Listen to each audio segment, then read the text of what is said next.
लोकनेते माननीय Hanumantrao Patil charitable trust विटा संचलित आदर्श कृषी तंत्र विद्यालय विटा येथे 10वी उत्तीर्ण विद्यार्थ्यांसाठी 2 वर्षांचा कृषी डिप्लोमा कोर्स सुरू झाला आहे। मराठी माध्यमातून शिक्षण, अनुभवी शिक्षक वर्ग, सुसज्ज इमारत आणि सर्व सोयींनी युक्त प्रयोगशाळा तसेच प्रत्यक्ष प्रशिक्षणासाठी आधुनिक भाजीपाला क्षेत्र, आंबा बाग, माती परीक्षण प्रयोगशाळा, बंदिस्त पशुपालन आणि गांडूळ खत उत्पादन प्रकल्प यांसारख्या सुविधा, विद्यार्थ्यांच्या सोयीसाठी निसर्गरम्य परिसर, नियमित मार्गदर्शन, मुला मुलींसाठी स्वतंत्र वसतिगृहाची सुविधा उपलब्ध, शेतीला आधुनिक तंत्रज्ञानाची जोड देणारे विश्वासू शिक्षण।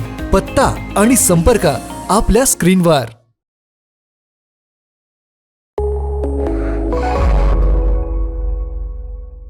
नमस्कार, मी अरुण आणि आपण पाहत आहात 7 स्टार न्यूज। शासनाच्या निर्देशानुसार विटा शहरामध्ये आधुनिक आणि डिजिटल पद्धतीने जनगणना कार्यास अधिकृतपणे प्रारंभ करण्यात आलाय। शहरातील प्रत्येक नागरिकाची अचूक माहिती संकलित करण्यासाठी मोबाईल ॲप्लिकेशनच्या माध्यमातून ही प्रक्रिया राबवण्यात येत असून प्रशासनाने यासाठी व्यापक यंत्रणा सज्ज केली असल्याची माहिती विटा नगर परिषदेचे मुख्याधिकारी विक्रमसिंह पाटील यांनी दिली आहे। शासनाच्या निर्देशानुसार दिनांक 1 मे 2026 ते 15 मे 2026 या कालावधीत नागरिकांसाठी स्वगणना प्रक्रिया राबवण्यात आली होती।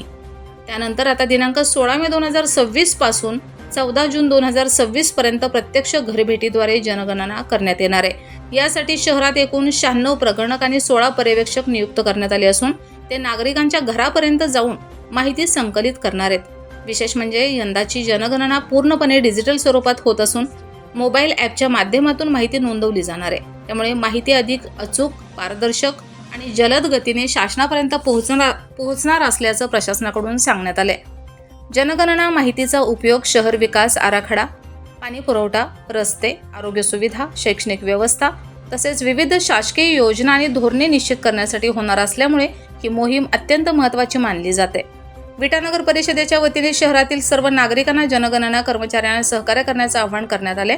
नागरिकांनी कुटुंबातील सदस्यांची माहिती अचूक द्यावी, आवश्यक कागदपत्रे तयार ठेवावीत तसेच चुकीची अथवा अपूर्ण माहिती देणे टाळावे असे आवाहन प्रशासनाने केले। दरम्यान जनगणना कार्यासाठी नियुक्त अधिकारी व कर्मचारी यांनी अधिकृत ओळखपत्रासहच नागरिकांकडे भेट द्यावी असे स्पष्ट निर्देश नगर परिषदेच्या वतीने देण्यात आले असल्याची विटा नगर परिषदेचे मुख्याधिकारी विक्रमसिंह पाटील यांनी सांगितले। रमेश जाधव, 7 स्टार न्यूज, विटा।